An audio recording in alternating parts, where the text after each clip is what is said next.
नमस्कार, हिमाचल खबरनामा में आपका स्वागत है। मैं हूं कैलाश वर्मा। सबसे पहले नजर डालते हैं कुछ खास सुर्खियों पर।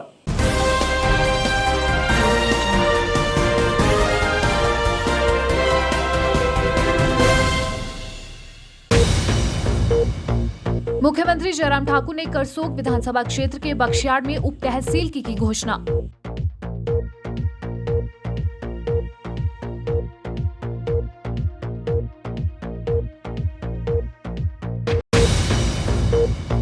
स्वास्थ्य मंत्री डॉक्टर राजीव सैजल ने कहा, जुब्बल कोटखाई क्षेत्र में स्वास्थ्य सुविधाओं को सुदृढ़ करने के लिए प्रदेश सरकार द्वारा की जा रही हर संभव सहायता।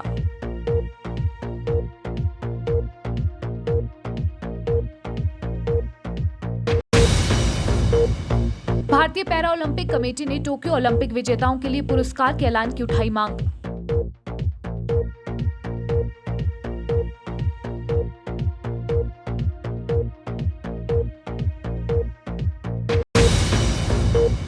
हिमाचल प्रदेश कांग्रेस के महासचिव और लाहौल स्पीति कांग्रेस के प्रभारी महेश्वर चौहान ने प्रदेश की भाजपा सरकार पर लाहौल स्पीति के साथ सौतेला व्यवहार करने के लगाए आरोप।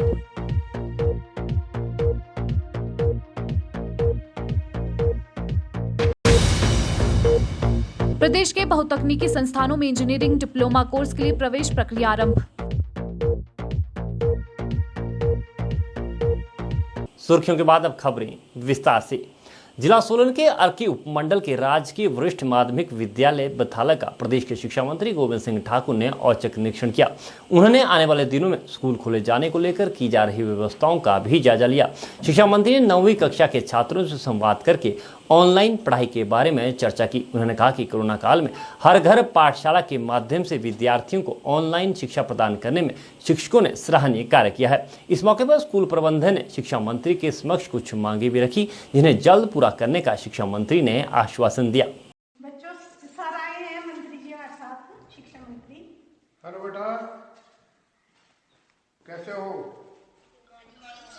Good morning. Good morning.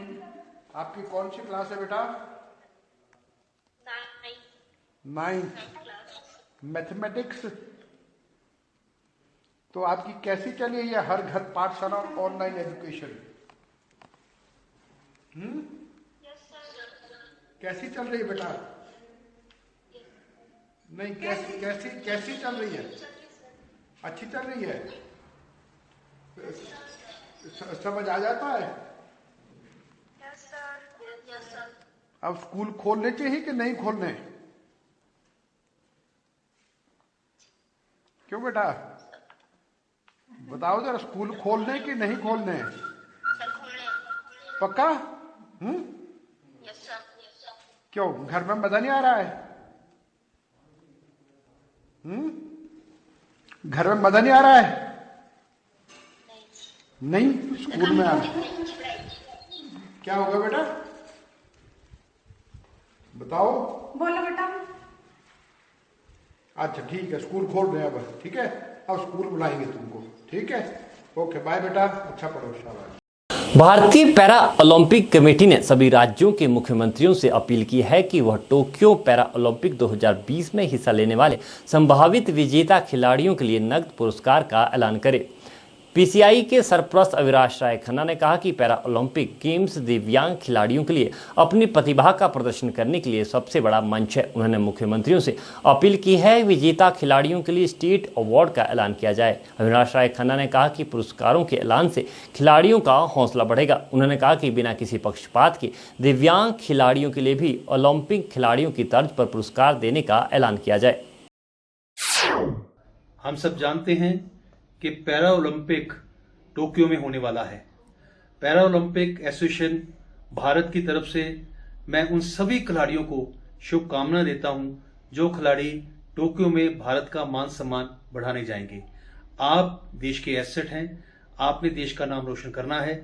मेरी शुभकामनाएं आपके साथ हैं। गुटों में बंटे शिमला व्यापार मंडल के दूसरे धड़े ने चुनाव के लिए पूरी तैयारियां कर ली है। नाराज कारोबारियों के इस धड़े ने आगामी 5 सितंबर को चुनाव करवाने का ऐलान किया है। इसके लिए 6 सदस्यीय चुनाव कमेटी का गठन भी किया गया है, जिसमें अरुण कुठियाला को कमेटी का प्रमुख बनाया गया है। इसके अलावा कपिल महाशय, रमेश अग्रवाल, करनैल सिंह, कवि खन्ना, हितेश कुमार और रमेश को चुनाव कमेटी का सदस्य चुना गया है।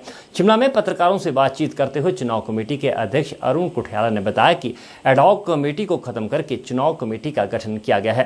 उन्होंने कहा कि चुनाव करवाने को लेकर सिर्फ चुनाव कमेटी ही फैसला लेगी और वही फैसला सर्वोपरि होगा। ये मतदान 5 सितंबर 2021 में होगा, जिसका वेन्यू हम इंटीमेट कर देंगे after getting due permission from the state district administration. इसमें विधानसभा क्षेत्र जो शिमला अर्बन का है उसमें वोटिंग करवाएंगे जी। बालूगंज में बाजार 2 हिस्से में आता है, तो बालूगंज वोट करेगा पूरा, और जो आउटर एरियाज जिनको हम छोड़ रहे हैं वो अपने अपने मेंबर्स को नॉमिनेट करके हमारे पास भेजेंगे एग्जेक्टिव के लिए, जिनके लिए 4 जनरल सेक्रेटरीज की पोस्ट सुरक्षित रखी गई हैं। उसके लिए हमने जीएसटी रजिस्ट्रेशन, फूड लाइसेंस या एनी अदर वैलिड रजिस्ट्रेशन जो शॉप प्रूव करती है that you are the owner और पार्टनर इन दैट प्रॉपर्टी, उसमें अध्यक्ष मुझे बनाया गया है जी, अरुण कुठियाला। और इसके अलावा हैं रमेश चौधरी, ये रमेश चौधरी हैं, कपिल महाशय जी हैं महाशय ज्वेलर्स से, रमेश अग्रवाल, करनैल सिंह, कवि खन्ना और हितेश कुमार जिखलीनी से। नहीं, व्यापारी को वो व्यापार मंडल चाहिए जो उनकी समस्या हल कर सके, जो उनको रिप्रेजेंट करे। तो इसमें 2 नहीं होंगे जी, जब वोटिंग होगी उसके बाद एक ही ऑपरेट करे। सर वो 2012 से 2015 की उनकी इलेक्शंस ड्यू थी, जो कि उन्होंने एक्सटेंड करते करते आज 2021 में भी 1 साल की एक्सटेंशन अपने लिए मांग ली है।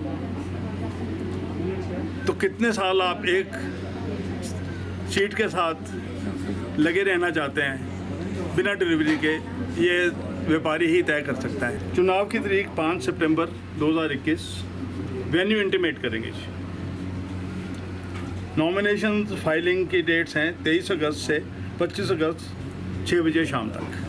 26 अगस्त को इसकी स्क्रूटनी की डेट रखी गई है, 27 को विड्रॉल की रखी गई है, और 4 सितंबर तक जो चुनाव प्रक्रिया में अपना करना चाहते हैं कन्वेंसिंग का काम, उनके लिए टाइम रखा गया है। जो प्रतिष्ठान नए बने हैं, जिनकी रजिस्ट्रेशन नहीं हुई है या जो कैंसिल हो गए हैं, वो अपनी जो है दुरुस्ती 10 अगस्त तक करवा सकते हैं जी। इसके लिए कोई चार्ज नहीं रखा गया।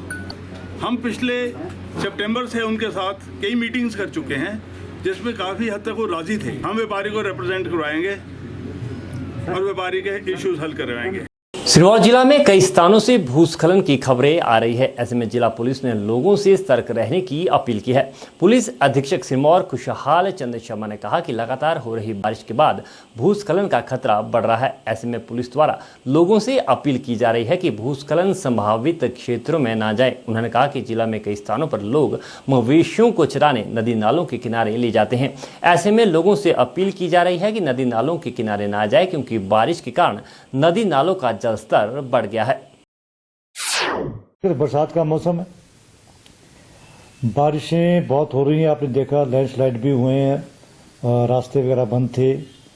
तो ऐसे में मेरा ये गुजारिश है कि बरसात के मौसम में ऐसी जगहों में जहां पहाड़ी रास्ते हैं, जहां स्लाइड वगैरह का खतरा होता है या जहां पे बाढ़ आने का खतरा होता है, ऐसी जगह पशु वगैरह लेकर के या किसी काम से बिना किसी काम के ना जाए। घूमने के पर्पज से आप तभी जाएं जब आपको लगता है कि रास्ता आपका सही है, और इसलिए आप अपना बचाव भी करें और अपने परिवार का भी ध्यान रखें। प्रदेश के बहुतकनीकी संस्थानों में इंजीनियरिंग डिप्लोमा कोर्स के लिए प्रवेश प्रक्रिया शुरू हो गई है। प्रथम वर्ष के छात्र इंजीनियरिंग डिप्लोमा कोर्स के लिए 16 अगस्त तक दाखिला ले सकते हैं। हिमाचल प्रदेश तकनीकी शिक्षा बोर्ड धर्मशाला के सचिव आर.के. शर्मा ने बताया कि सत्र 2021-22 में विभिन्न बहुतकनीकी एवं ITI में चलाए जा रहे कोर्सेज में दाखिले के लिए निदेशालय तकनीकी एवं व्यावसायिक शिक्षा सुंदरनगर द्वारा प्रोस्पेक्ट एवं प्रवेश शेड्यूल जारी कर दिया गया है। यह शेड्यूल निदेशालय तकनीकी शिक्षा एवं हिमाचल प्रदेश तकनीकी शिक्षा बोर्ड की वेबसाइट पर उपलब्ध है। हिमाचल प्रदेश तकनीकी शिक्षा बोर्ड धर्मशाला के सचिव आर.के. शर्मा ने बताया कि बहुतकनीकी संस्थानों में प्रथम वर्ष इंजीनियरिंग डिप्लोमा कोर्सेज में प्रवेश पाने के लिए अभ्यर्थी 28 जुलाई से 16 अगस्त तक और द्वितीय वर्ष के लिए 31 जुलाई से 17 अगस्त तक और 2 वर्षीय फार्मेसी डिप्लोमा में प्रवेश करने के लिए 31 जुलाई से 16 अगस्त और ITI में प्रवेश के लिए 1 अगस्त से 16 अगस्त तक हिमाचल प्रदेश तकनीकी शिक्षा बोर्ड के वेब पोर्टल में ऑनलाइन अप्लाई कर सकते हैं। उन्होंने बताया कि अभ्यर्थियों को ऑनलाइन अप्लाई करने से पहले वेबसाइट पर उपलब्ध विवरण पुस्तिका का अध्ययन करना जरूरी है। अभ्यर्थियों के लिए सुविधा केंद्र स्थापित किए गए हैं, जिनकी सूची बोर्ड की वेबसाइट पर उपलब्ध है। इच्छुक अभ्यर्थी बहुतकनीकी प्रथम व द्वितीय वर्ष में प्रवेश पाने के लिए अपना ऑनलाइन आवेदन सुझाए गए सुविधा केंद्र के माध्यम से भी भेज सकते हैं। उन्होंने कहा कि आवेदन शुल्क अदा करने के लिए विद्यार्थी online payment, debit card, credit card, internet banking के माध्यम से कर सकते हैं। ITI की जो एडमिशन्स हैं वो हमारे निदेशालय तकनीकी शिक्षा के द्वारा एडमिशन नोटिस समाचार पत्रों के माध्यम से जारी किया जा चुका है और वो हमारी और निदेशालय तकनीकी शिक्षा तथा बोर्ड की वेबसाइट पे भी उपलब्ध है। ITI की एडमिशन की जो प्रक्रिया है वो 31 जुलाई से ऑनलाइन एडमिशन्स के माध्यम से की जाएगी, जिसके लिए हिमाचल प्रदेश तकनीकी शिक्षा बोर्ड की वेबसाइट के ऊपर वेब पोर्टल पे ऑनलाइन एडमिशन्स का लिंक जो है वो प्रोवाइड किया जाएगा। बच्चे उस लिंक के माध्यम से अपने एडमिशन्स के लिए जो है वो रजिस्ट्रेशंस वहाँ पे करवा सकते हैं। पूरी जो प्रक्रिया एडमिशन्स की होगी वो ऑनलाइन माध्यम के से ही पूर्ण की जाएगी। बच्चे को उसमें रजिस्टर करके और उसमें पेमेंट गेटवे के through choice filling institutions select करके और कोर्सेज सेलेक्ट करके मेरिट के आधार पर बच्चे को ऑनलाइन माध्यम से ही जो है वो सिलेक्शन लेटर जो है वो जनरेट किया जाएगा और बच्चा फाइनली जो है वो अपने डॉक्यूमेंट्स के साथ फाइनली जो भी उसमें सिलेक्शन लेटर में जो कट ऑफ डेट उसको मेंशन की होगी उसके साथ उसको संबंधित संस्थान में जाकर डॉक्यूमेंट वेरीफाई कराने पड़ेंगे और फीस वगैरह जमा करानी पड़ेगी, तभी उसकी जो एडमिशन की प्रक्रिया है वो पूरी मानी जाएगी। अलावा जो है विभिन्न जो हमारे बहुतकनीकी राज्य जो सरकारी क्षेत्र में और प्राइवेट क्षेत्र में जो काम कर रहे हैं प्रदेश में, उसके लिए जो एडमिशन प्रक्रिया है वो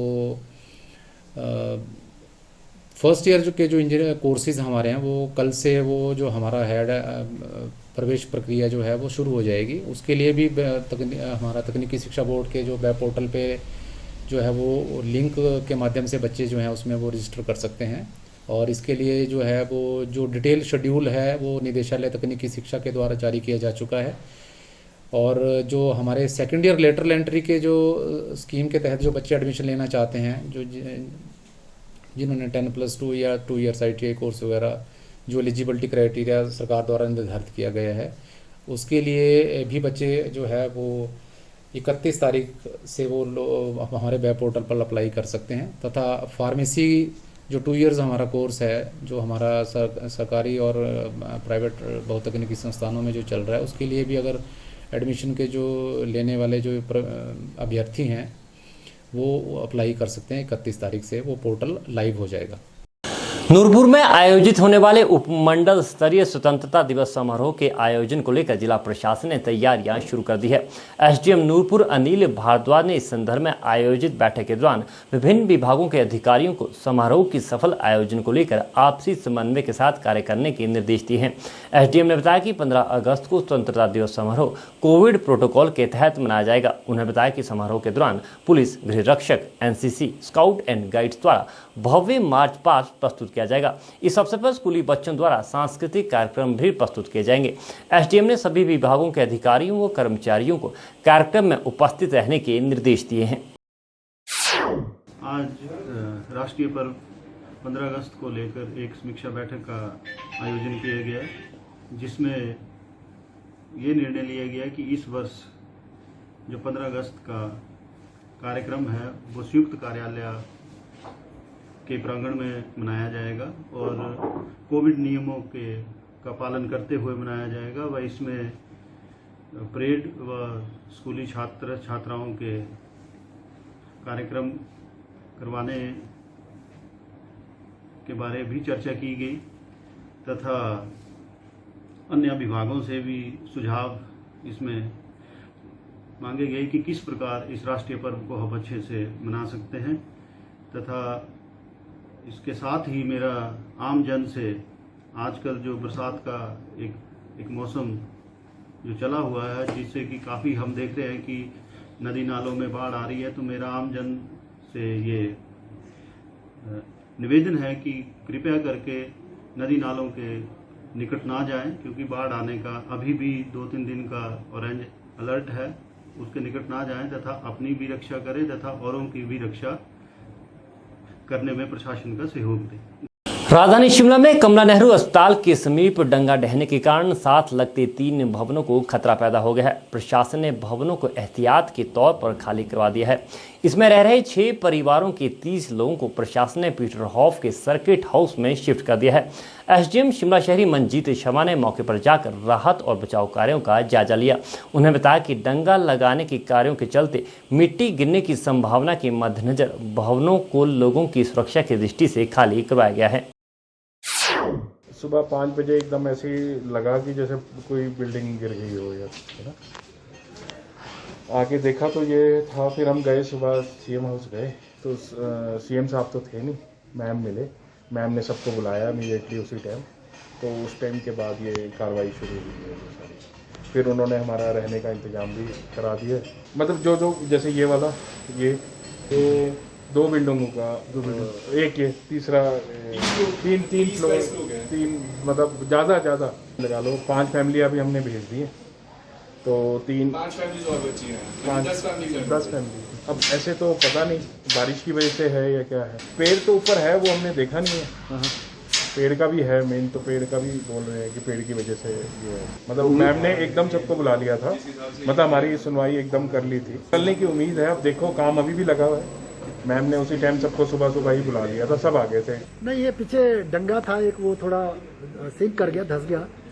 तो उससे कोई ऐसे भी इमिनेंट कोई डेंजर ऐसा नहीं है, पर फिर भी हमने ऐसा चाहा कि कोई रिस्क ना हो, लोगों की जान माल की कोई ऐसी क्षति ना हो। उसके लिए अभी हमने उनको सर्किट हाउस में व्यवस्था की है। कोई लगभग 6-7 फैमिलीज हैं यहाँ पे, जिनको हमने यहाँ से शिफ्ट करा दिया। सर्किट हाउस में प्रशासन की तरफ से उनके रहने की व्यवस्था की गई है। अभी यहाँ जब तक इवैक्यूएशन का काम चला है और जब ये स्टेबलाइज हो जाएगा तो वापस चले जाएगा। आज सुबह ये सिंक किया तो फिर सभी लोग यहाँ, प्रशासन, ये अपने डीसी साहब और सभी लोग यहाँ आ गए और जो भी हम कर सकते थे हमने किया है। और जो हमें लगा जिन परिवारों को, जिनके घरों को, जिन भवनों को खतरा हो सकता था, यद्यपि अभी ऐसा कोई खतरा है नहीं कि कोई एकदम, पर फिर भी हमने ज़ीरो रिस्क पे, मतलब कि किसी को हम ये नहीं चाहते कि कोई परेशान हो और किसी को और खतरा हो, कोई रिस्क हो। इसलिए हमने अपना सर्किट हाउस जो है सरकार का सर्किट हाउस में, उसमें उनके रहने की व्यवस्था कर दी है। उनको शिफ्ट भी करवा दिया। पूर्व पार्षद सुरेंद्र चौहान की अगुवाई में छोटा शिमला वार्ड का एक प्रतिनिधिमंडल क्षेत्र के लोगों से जुड़ी विभिन्न मांगों को लेकर नगर निगम महापौर सत्या कौंडल से मिला। लोगों ने नगर निगम महापौर से लॉकडाउन के समय की कूड़ा बिलों में रियायतें दिए जाने की मांग की। इसके साथ ही मोटर व्हीकल एक्ट की जारी नई अधिसूचना को शहर में लागू न करने की मांग भी की। स्थानीय लोगों का कहना है कि शहर में पार्किंग की काफ़ी समस्या है, ऐसे में नई अधिसूचना शिमला में लागू नहीं की जानी चाहिए। वहीं निगम महापौर सत्या कौंडल ने मांगों पर सहानुभूतिपूर्वक विचार करने का आश्वासन दिया है। कूड़े का जो इशू है उसमें लगभग आजकल आप देखेंगे तो लगभग 1.5 साल से जो है पानी के कूड़े के बिल दिए जा रहे हैं, जो एक अपने आप में बहुत ज्यादती है लोगों के ऊपर। छोटा दुकानदार है, छोटा शॉपकीपर है, छोटी उनके हज़ारों रुपए बिल आ रहे हैं। उसमें मेरा मेयर साहब से ये कहना था कि जो नेचर ऑफ वर्क था, जो लगभग 1.5 साल हो गया, जो कोरोना काल में लोगों के काम धंधे तो चौपट हो गए थे पहले। अब उसके बाद जैसे मान लो मैं कोई ढाबा चलाता था, नेचर ऑफ वर्क मेरा ढाबा चलाने का था पहले। अब जो आज की डेट में हूँ, मैं लगभग 1.5 साल से मुझे करियाने में शिफ्ट कर चुका हूँ। जो मेरा फ़र्ज़ था वो मेरा फ़र्ज़ ये था कि मैंने आपके जो मौके का अफसर होता है सुपरवाइज़र, उसको नॉलेज में ये ला दिया कि हमने ये चेंज ऑफ वर्क मेरा ये हो गया हुआ है। अब मुझे जो बिल है आपको करियाने के बिल के हिसाब से मुझे देना। उसमें क्या हो रहा है कि वो अभी तक कोई चेंज नहीं हुआ। 750 रुपये ढाबे का बिल आता है महीने का कूड़े का, और अगर मैंने करियाने की काम में शिफ्ट कर दिया तो वो आता है 240 रुपया। अगर वो 15 से 20 हज़ार रुपया वो बिल मेरा अब आ रहा है एट प्रेजेंट डेट में। उसमें मेरा नेचर ऑफ वर्क चेंज नहीं हुआ अभी तक वो चेंज नहीं हुआ। अब उसमें गलती किसकी है, वो इश्यूज़ को लेकर के हम मेयर साहब के पास आए थे।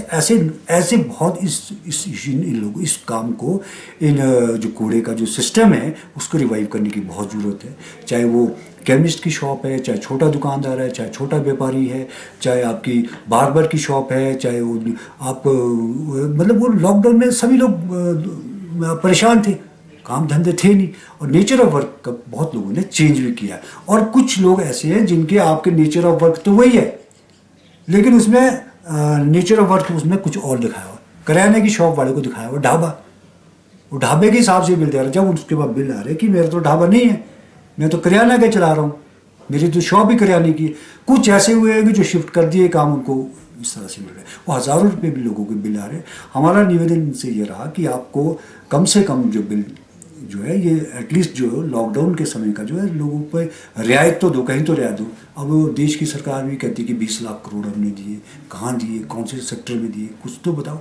पता कि हर साल 10% इंक्रीज़ होती है, तो इनका मानना ये था कि आप 2019 से लेकर 21 तक बिल दे रहे हैं, तो इसका मतलब ये 30% हर साल जैसे 10% बढ़ाते हैं ना, उस हिसाब से आप मतलब 2021 में जो है बिल हमें दे रहे हैं।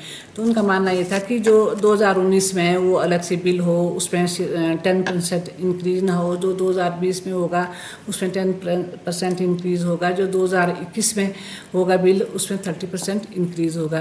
ये बात उनकी सही है और हम इस पे निर्णय ले रहे हैं। अभी मैंने CHO को यहाँ बुलाया था, तो इस चीज़ को हम मानते हैं कि मतलब अननेसेसरी बिल जो है किसी को नहीं जाने चाहिए। हमारी पब्लिक हमारी भी है, हम हर समय जो है पब्लिक की भलाई का कार्य करते हैं। तो अभी मैंने CHO साहब को बुलाया था। दूसरा मानना उनका ये था कि जो दुकानें हैं, पहले कोई और दुकान थी, उस टाइम कूड़े का बिल वहाँ से उन्होंने अपना जो है कारोबार जो है अब अलग से बदल दिया। उसके लिए भी मैंने CHO से बात करी और उनके साथ सुपरवाइज़र भी आए थे कि जैसे कोई अपना काम बदल देते हैं, उसका कूड़ा क्या होता है, उससे पहले का कूड़ा क्या था। किसी ने होटल खोले हुए थे पहले, अब उन्होंने वहाँ पे किराने की दुकान खोल दी, तो हमारे सुपरवाइज़र जाएंगे, अगर उन्होंने किराने की दुकान खोली है तो उनको किराने का ही बिल लगेगा, 240 या 226 जितने भी बिल है उनको वही लगेगा। और जब से वो बताएंगे कि हमने ये दुकान तब से खोली है, तो हम इसमें भी निर्णय लेंगे। हम नहीं चाहते कि हमारे शिमला शहर हमारा है और पब्लिक हमारी भी, हम इनकी हमेशा जो है इनकी भलाई का सोचेंगे और सोचते हैं।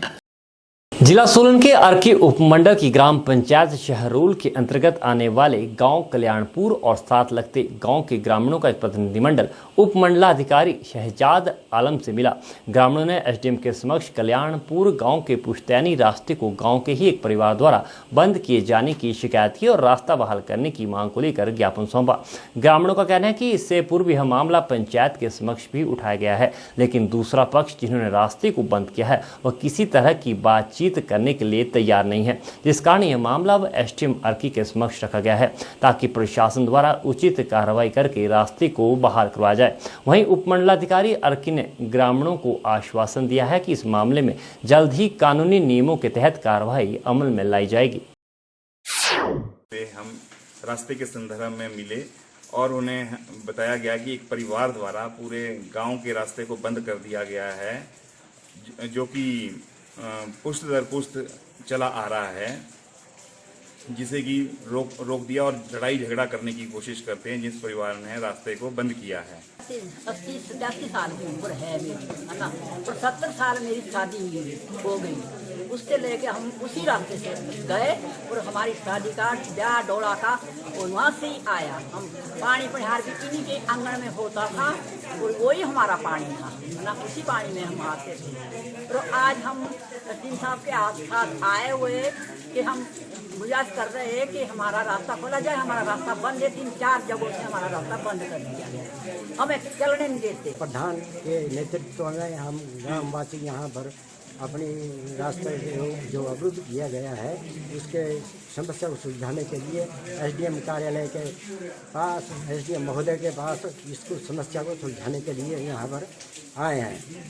हमारा जो समस्या है वो लिखित रूप में ग्राम पंचायत प्रधान द्वारा दिया गया है और हम ग्रामवासियों की जो उपसमिति बनी है उसके द्वारा भी लिखित रूप में दिया गया है। हमारे गांव में एक कल्याणपुर गांव है, वहां से एक मेन रास्ता है जो हमारे कई गांव को जोड़ता है। हमारी कुलजा माता को अर्घ की जाने का भी वही रास्ता है। तो वो रास्ता जो है एक परिवार द्वारा बंद कर दिया गया है पिछले साल। तो उसके बारे में उन्होंने गांव वाली में स्थायी निवासियों ने इसकी कंप्लेंट भी दी थी। 2-3 बारी पहले भी पंचायत में ये मुद्दा आ चुका है। तो वो जो द्वितीय पक्ष है वो इसमें कोई भी बातचीत करने के लिए आगे नहीं आए और इस बारे में हम आज यहाँ माननीय महोदय SDM की यहाँ पर हम गाँव वासियों के साथ मिलकर उनसे ये अपनी समस्या रखने आए हैं गाँववासी। और हम अभी उनसे बात हुई कि इस बारे में कोई ना कोई जल्द से कोई ना कोई कार्रवाई की जाए। शिमला स्थित प्रदेश सचिवालय के बाहर सचिवालय चतुर्थ श्रेणी कर्मचारी संघ का अपनी मांगों के समर्थन में धरना प्रदर्शन लगातार जारी है। कर्मचारी संघ सचिवालय में आउटसोर्स के आधार पर की जा रही भर्तियों का विरोध जताया है। संघ ने सचिवालय प्रशासन पर चतुर्थ श्रेणी कर्मचारियों की मांगों को अनसुना करने का आरोप भी लगाया है। कर्मचारी संघ के अध्यक्ष ने आरोप लगाया कि सचिवालय में आउटसोर्स पर भर्तियां की जा रही है और अफसरशाही कर्मचारियों पर भारी पड़ रही है। कर्मचारी संघ ने मांगे पूरी न होने तक सचिवालय के बाहर विरोध प्रदर्शन जारी रखने का ऐलान किया है। सरकार बैठती है, चीफ सेक्रेटरी एक है, वो यहाँ बैठता है, डिपार्टमेंट में नहीं बैठता है।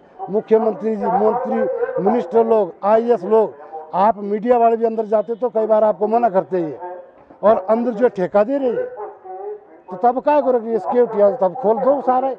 आप लोगों को भी कई बार रोकते हैं, साहब अभी बीजिए, हमारे को बोलना पड़ता है।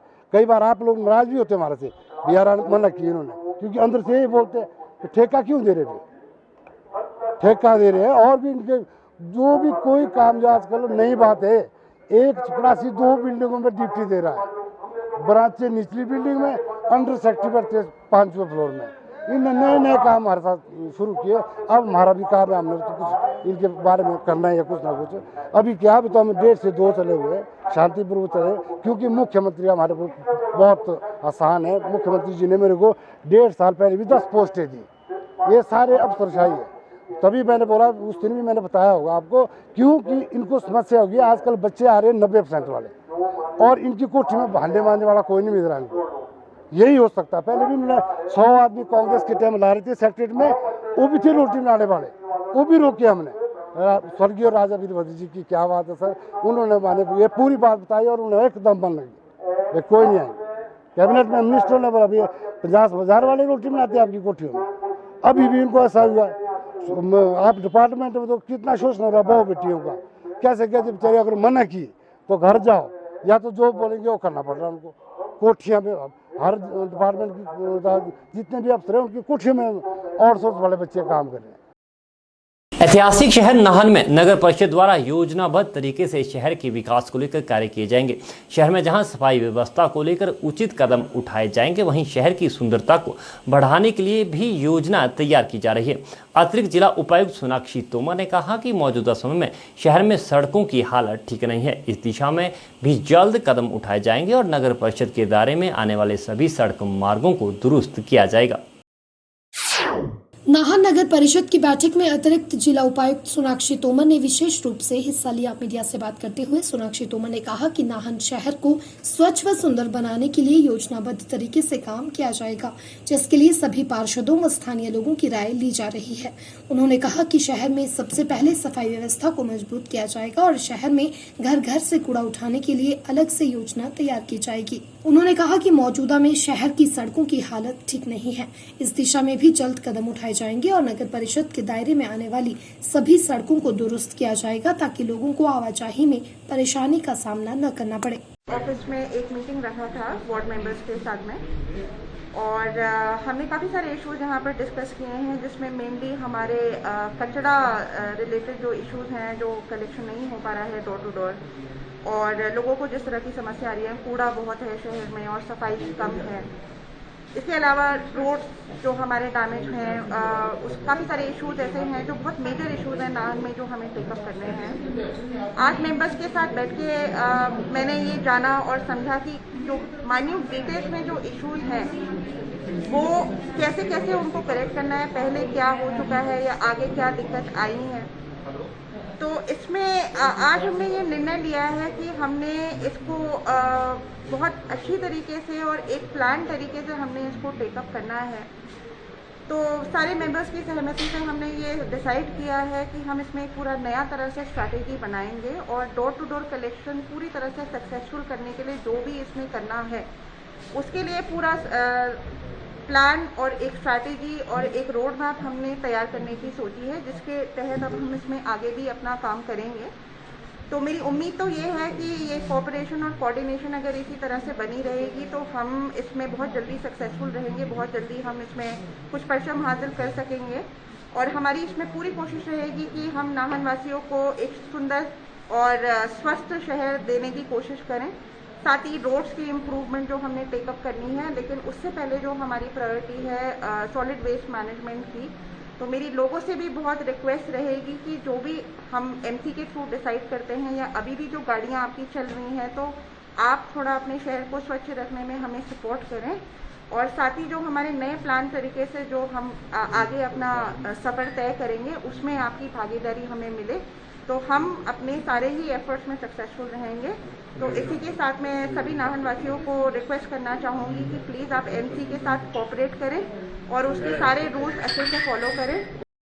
हिमाचल प्रदेश कांग्रेस के महासचिव और लाहौल स्पीति कांग्रेस के प्रभारी महेश्वर चौहान ने कहा कि पिछले कई दिनों से राज्य के कई हिस्सों में भारी वर्षा, बादल फटने और भूस्खलन के कारण काफ़ी नुकसान हुआ है और कई लोगों की जान भी गई है। उन्होंने कहा कि लाहौल स्पीति में भी इस तरह के दर्दनाक हादसे हुए हैं, कई सड़कें और पुल टूट गए हैं। उन्होंने सरकार से मांग की है कि युद्ध स्तर पर मलबे में फंसे लोगों को निकालने का काम किया जाए और जल्द से जल्द क्षतिग्रस्त सड़कों और पुलों को ठीक किया जाए। हिमाचल प्रदेश कांग्रेस के महासचिव और लाहौल स्पीति कांग्रेस के प्रभारी महेश्वर चौहान ने भाजपा पर लाहौल स्पीति के साथ सौतेला व्यवहार करने के आरोप लगाए हैं। उन्होंने कहा कि आज यहां के लोगों को सरकार की मदद की दरकार है, लेकिन सरकार उपचुनावों के प्रचार में व्यस्त है। उन्होंने कहा कि एक तरफ मुख्यमंत्री बड़ी बड़ी जनसभाएं करके मंडी लोकसभा उपचुनावों के लिए वोट मांग रहे हैं और भाजपा के लिए आगामी उपचुनावों में समर्थन जुटा रहे हैं, वहीं दूसरी तरफ कोरोना का बहाना लगाकर भाजपा सरकार ने लाहौल स्पीति के निर्वाचित पंचायती राज संस्थानों को बर्खास्त करके चुने हुए जनप्रतिनिधियों की जगह सरकारी अधिकारियों की कमेटी बनाकर लोकतंत्र का अपमान किया है। उन्होंने कहा कि इस जनजातीय क्षेत्र के पंचायती राज संस्थानों के साथ इस तरह का पक्षपातपूर्ण रवैया किसी सूरत में बर्दाश्त नहीं किया जाएगा। महेश्वर चौहान ने कहा कि हिमाचल सरकार ने जब लोकसभा और विधानसभा के उपचुनावों के लिए चुनाव आयोग को अपनी मंजूरी दे दी तो पंचायती राज चुनावों को कोरोना की आड़ में टालना तर्क संगत नहीं है। उन्होंने कहा कि जब प्रदेश की लोकसभा और विधानसभा के चुनाव हो सकते हैं तो पंचायती राज के चुनाव क्यों नहीं। उन्होंने कहा कि सरकार तुरंत इस तरह के दोहरे मापदंड की नीति को बंद करे और पंचायती राज के निर्वाचित संस्थानों को धराशाही करके इस ग्रामीण जनजातीय क्षेत्र के विकास में बाधा न बने। देखिए, पिछले दिनों में पूरे हिमाचल प्रदेश के अंदर भारी वर्षा और भूस्खलन के मामलों के कारण और बादल फटने के कई जगह के कारणों से भारी जानमाल का पूरे प्रदेश में नुकसान हुआ है और कांग्रेस पार्टी हर पीड़ित परिवार के प्रति अपनी संवेदना व्यक्त करती है और हम आज संकट की इस घड़ी में पूरी पार्टियों के साथ खड़ी है। जिस तरह से ये मामले पिछले दिनों में हुए हैं, लाहौल स्पीति भी से जो है अछूता नहीं रहा। वहाँ भी एक इसी तरह का दर्दनाक हादसा हुआ और कई जाने वहाँ पर गई हैं और बहुत बड़े पैमाने पर सड़कें, पुल, इनका नुकसान हुआ है। और आज जो है लाहौल स्पीति जैसे क्षेत्र जो जनजातीय क्षेत्र है, आज वहाँ पर फसल जो है तैयार है और अगर सरकार ने कोई फौरी तौर पर कदम नहीं उठाए तो ये फसल जो है मंडी में नहीं पहुंच पाएगी और बहुत बड़े पैमाने पर जो है किसानों का नुकसान होगा।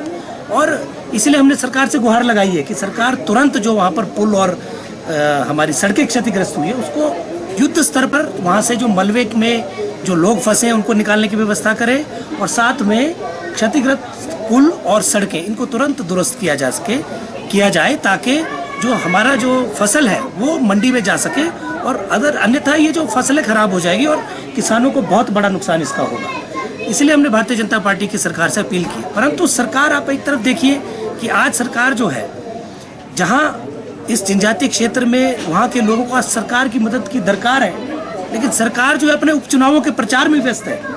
कल भी अगर आप देखें मुख्यमंत्री जी ने कहा है कि आप करसोग की जो है उपचुनावों में हमें हमारी झोली वोटों से भर दीजिए, मैं करसोग की तस्वीर बदल दूंगा। हम लोग कह रहे हैं कि ये दोहरी मापदंड क्यों है भारतीय जनता पार्टी की सरकार के। लाहौल स्पीति के अंदर आप मंडी पार्लियामेंट के चुनाव की तो आप तैयारियां कर रहे हैं और हिमाचल प्रदेश की सरकार ने एक तरफ तो लिख के दिया है, सैद्धांतिक मंजूरी दे दी चुनाव आयोग को अपनी कि हम तैयार हैं उपचुनावों के लिए, पार्लियामेंट के भी और लोकसभा के भी। और दूसरी तरफ भारतीय जनता पार्टी की सरकार जनजातीय क्षेत्र में जो पूरा ढांचा है, एक संस्थागत ढांचा है पंचायती राज का, उसको अबॉलिश कर चुकी है, उसको आपने बर्खास्त कर दिया है और उसका चार्ज आपने कई जगह पे प्रिंसिपल्स को स्कूल के दे दिया है, पंचायत सेक्रेटरी को दे दिया है। आपने पूरा पंचायती राज का निर्वाचित ढांचा लाहौल स्पीति के अंदर जो है धाराशाही कर दिया है। और सरकार कैसे दोहरी नीति अपना सकती है? क्या मुझे बताएं कि जब सरकार पार्लियामेंट और विधानसभा का चुनाव हो सकता है तो जनजातीय क्षेत्र में पंचायत का चुनाव क्यों नहीं हो सकता? और किस तरह का दोहरी नीति ये जयराम सरकार हिमाचल में अपना रही है? लाहौल स्पीति में लोगों को आज आपने पंचायत के जो चुने हुए प्रतिनिधि है उनकी जगह पर आपने कर्मचारियों को, सरकारी अधिकारियों को उनका चार्ज देकर जो आपने लोकतंत्र का अपमान किया है, इस तरह से आप लोकतंत्र के अंदर इस तरह का जो संघीय ढांचा है उसको क्षति होगी। तो हमारी सरकार से अपील है कि तुरंत इस पर फैसला ले और अपना, जब आप एक जगह पर पार्लियामेंट का चुनाव कराने के लिए तैयार है, विधानसभा का चुनाव कराने के लिए तैयार है, तो आप पंचायती राज संस्थानों को क्यों अबॉलिश कर रहे हैं? लाहौल स्पीति में भी चुनाव होने थे और आप कोरोना का बहाना लगा के उसको डेफर कर रहे हैं और आप एक्ट में प्रोविजन दिखा रहे हैं। लेकिन जब आप यही देखिए दोहरी नीति का है सरकार की कि आप कह रहे हैं कि उपचुनाव तो होना चाहिए, पार्लियामेंट का भी होना चाहिए, मतलब ये है कि हिमाचल सरकार चाहती है कि लाहौल स्पीति के लोग मंडी लोकसभा के उपचुनाव में मतदान करें परंतु अपने पंचायत के प्रतिनिधि को चुनने के लिए आप मतदान नहीं कर सकते। ये क्या तानाशाही है? अघोषित आपातकाल हिमाचल प्रदेश में है। सरकार को इस तरह के तानाशाही फैसले हम लेने नहीं देंगे और पूरी कांग्रेस पार्टी जो है इस फैसले का विरोध करती है। सरकार को पुनर्विचार करना चाहिए और बचना चाहिए, इस तरह के काल में बचना चाहिए इस चीज़ों से कि आप इस तरह के जो है गलत फैसले लें। सरकार की नीति में सुधार लाएं और जो अभी जो ज़रूरत है उस क्षेत्र में इतने बड़े पैमाने पर नुकसान हुआ है, आप उसकी भरपाई नहीं कर रहे। आप लगातार चुनाव प्रचार में व्यस्त हैं। आपने अभी तक, हमने कहा कि आप देखिए बड़ा क्षेत्र है, दूर दराज है, हो सकता है कि रोड से जाना भी इतना संभव ना हो, लेकिन हम तो कह रहे हैं कि सरकार हवाई सर्वेक्षण कर ले ताकि जल्द से जल्द वहाँ पे रोड दुरुस्त हो, पुल जो हमारे क्षतिग्रस्त हुए वो बन के तैयार हो, नहीं तो पूरी की पूरी जो फसल है इस बार की वो लाहौल क्षेत्र की तबाह हो जाएगी और किसानों को और लाहौल स्पीति के वासियों को दोहरी मार पड़ेगी। एक तो ये जो प्राकृतिक आपदा हुई है उसकी मार पड़ेगी और दूसरी जो आप वहाँ पे पंचायती राज संस्थाओं को अबॉलिश कर रहे हैं उसकी मार पड़ेगी। आज आप बताइए क्या स्कूलों के प्रिंसिपल क्या पंचायती राज की वर्किंग से वाकिफ है? कितना बड़ा नुकसान हो जाएगा। अगले फाइनेंस कमीशन का जो पैसा आना है, जो इन एडवांस पहले वर्ष में जो शेल्फ बन के जाती है जिला परिषद और पंचायत समिति और पंचायतों की, कौन उसको देखेगा? तो इसलिए हम कहते हैं कि आप अपनी नीति में सुधार लाएं और अन्यथा ये जो जनजातीय क्षेत्र है, ग्रामीण क्षेत्र है, पिछड़ा हुआ क्षेत्र है, इसके विकास में बाधा न बने ये प्रदेश की जो सरकार है। ये तो सरकार को मांगनी पड़ेगी और हम हर पहलू पर विचार करेंगे। सरकार इस तरह की तानाशाही नहीं कर सकती कि लाहौल स्पीति के लोगों को उनके अधिकारों से वंचित कर दे। एक तरफ आप पार्लियामेंट का इलेक्शन करना चाहते हैं वहाँ पर और आप पंचायती राज संस्थानों को अबॉलिश कर रहे हैं, ये कभी नहीं होगा किसी कीमत पे। ये नाकाबिले बर्दाश्त है और कांग्रेस पार्टी का कोई भी जो समझदार व्यक्ति है, कोई भी इंटेलेक्चुअल क्लास है, कोई भी जो आज कानून को जानते हैं, कोई भी आदमी इसको सपोर्ट नहीं करेगा कि आप इस तरह की व्यवस्था। अब ये तो दोहरी नीति कैसे हो सकती है? एक प्रदेश के अंदर दो कानून कैसे लागू होंगे?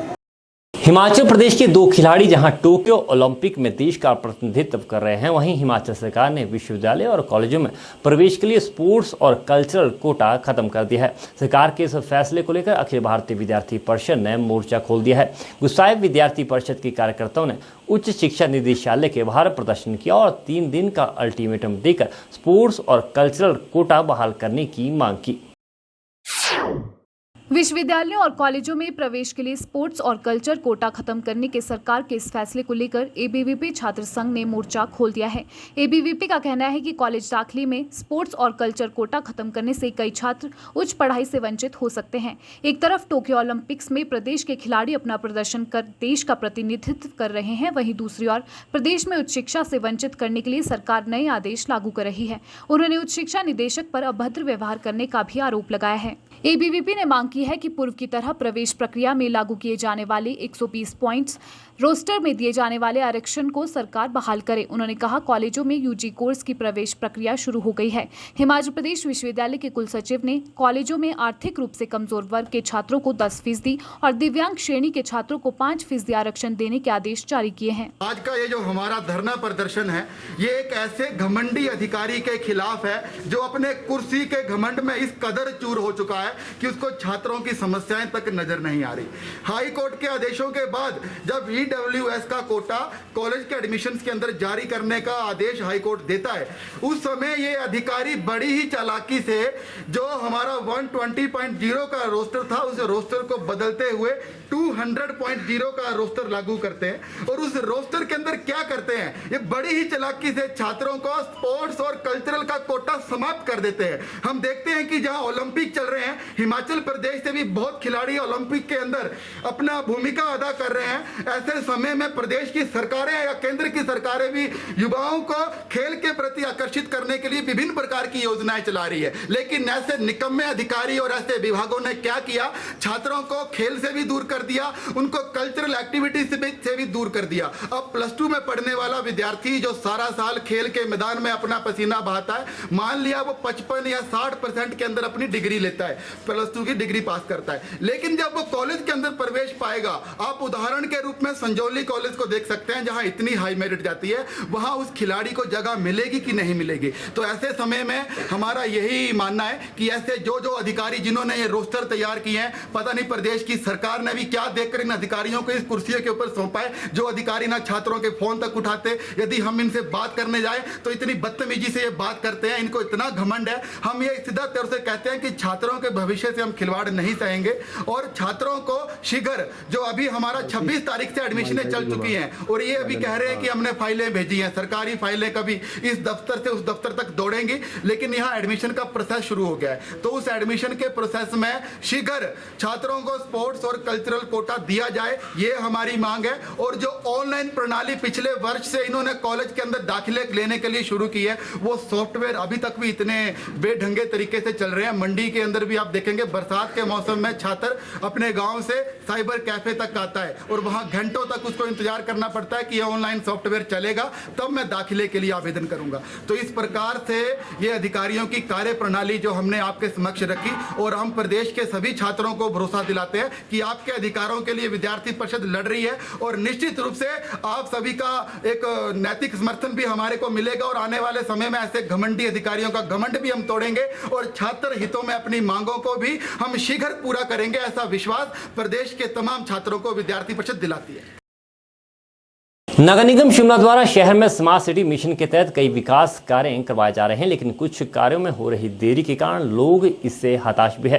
व्यापार मंडल के अध्यक्ष इंद्रजीत सिंह ने बताया कि शिमला के लोअर बाजार में दुकानों का कायाकल्प तो किया जा रहा है, लेकिन इसमें हो रही देरी के कारण कुछ दुकानदार बरसात के मौसम में खुले में ही दुकान लगाने को मजबूर है। इंद्रजीत सिंह ने कछुआचार गति से हो रहे कार्यों पर सवाल उठाए हैं।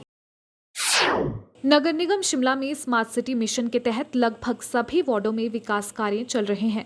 वहीं पुरानी दुकानों को तोड़कर नई प्रीफैब्रिकेटेड दुकानें बनाई जा रही हैं। व्यापार मंडल शिमला के अध्यक्ष इंद्रजीत सिंह ने कहा कि शहर में दुकानें तो बनाई जा रही हैं, लेकिन उन्हें समय पर दुकानदारों को नहीं दिया जा रहा है, जिस कारण वे बरसात के इस मौसम में अपनी दुकानें खुले में ही लगाने को मजबूर हैं और जैसे तैसे अपने परिवार का गुजर बसर कर रहे हैं। उन्होंने कहा कि सदर थाना के पास 4 दुकानें लगभग 3 महीने की अवधि में बनाने का लक्ष्य रखा गया था, लेकिन 10 महीने बीत जाने के बावजूद भी यह दुकानें दुकानदारों को नहीं दी गई है, जिस कारण वे बरसात के मौसम में रास्ते के किनारे दुकान खोलने को मजबूर है। वहीं अध्यक्ष ने बताया कि लोअर बाजार टनल के समीप भी प्री फैब्रिकेटेड दुकानें बनाई गई थी, जिन्हें दुकानदारों को तो सौंप दिया गया है, लेकिन उन दुकानों में अभी तक बिजली की व्यवस्था नहीं की गई है। वहीं इंद्रजीत सिंह ने नगर निगम पर तंज कसते हुए कहा कि जिस तरह से विकास कार्यों में देरी की जा रही है, उस तरह से लगता नहीं कि शिमला स्मार्ट सिटी बनने की ओर अग्रसर है। जगह जगह स्मार्ट सिटी के तहत दुकानों बनाने का काम चल रहा है और जो आप जिसके बारे पूछ रहे हैं, सदर थाने के ऊपर ये 4 दुकानें बनी थी। लगभग 3 महीने का समय इनको दिया गया था, आज वो लगभग 10 महीने हो गए हैं। तो इन बेचारों को अभी इनकी दुकानें वापस नहीं मिली हैं। जिस तरह आप देख रहे हैं बरसात का मौसम है, इसमें भी ये लोग बेचारे बाहर बैठ के अपना गुजर बसर कर रहे हैं। इस तरह सेम जो है हमारी जो टनल के पास जिन दुकानों का 7-8 दिन लगभग 10 दिन पहले जिनकी इनॉग्रेशन हुई थी, दुकानें तो दुकानदारों के हैंड ओवर कर दी गई हैं, लेकिन इन दुकानों में बिजली नहीं दी गई है। जब हमारी अब बात हुई है एक्शन साहब से, तो उन्होंने बताया तो हिमुडा ने उनके अंदर जो उनकी वायरिंग है उसको रिलेटेड कोई टेस्ट रिपोर्ट देनी थी, वो उनको नहीं मिल पाई है। तो इसको करके वो बेचारे वो दुकानदार जो है, तो मुझे नहीं लगता है कोई स्मार्ट सिटी है, ये तो अंधेर सिटी वाली बात कर रही है। प्रेस क्लब शिमला में मीडिया कर्मियों के लिए कोरोना वैक्सीनेशन शिविर का आयोजन किया गया। प्रेस क्लब और स्वास्थ्य विभाग के सौजन्य से आयोजित शिविर में 18 से 44 वर्ष और 45 वर्ष से अधिक आयु वर्ग के पत्रकारों ने कोरोना वैक्सीन की दूसरी डोज लगाई। वैक्सीनेशन को लेकर मीडिया कर्मियों में काफी उत्साह दिखा गया। शिविर में DDU शिमला की मेडिकल टीम की लता चंदेल, जोगेंद्र ठाकुर, सुशील कुमार और विनीता ने सहयोग दिया। बताते हैं, इससे पहले बीते 5 मई को प्रेस क्लब के परिसर में पत्रकारों को कोरोना की सुरक्षा के लिए पहली डोज लगाई गई थी। हमारे मीडिया के लोग बहुत ही जोखिम की स्थितियों में काम कर रहे हैं, तो प्रेस क्लब अपनी एक सहभागिता उनके स्वास्थ्य को और उनको कोई फील्ड में जाते हैं उनको कोई दिक्कत ना आए, उसे लेके समय पे अपने सदस्यों के लिए शिविर लगाता रहता है। इसी कड़ी में आज हमने ये दूसरा वैक्सीनेशन शिविर लगाया है। इसमें मीडिया के लोग जितने भी शिमला के विभिन्न मीडिया हाउसेज में काम करते हैं वो अपना वैक्सीनेशन करवा रहे हैं। हिमाचल खबरनामा के इस अंक में इतना ही। नमस्कार।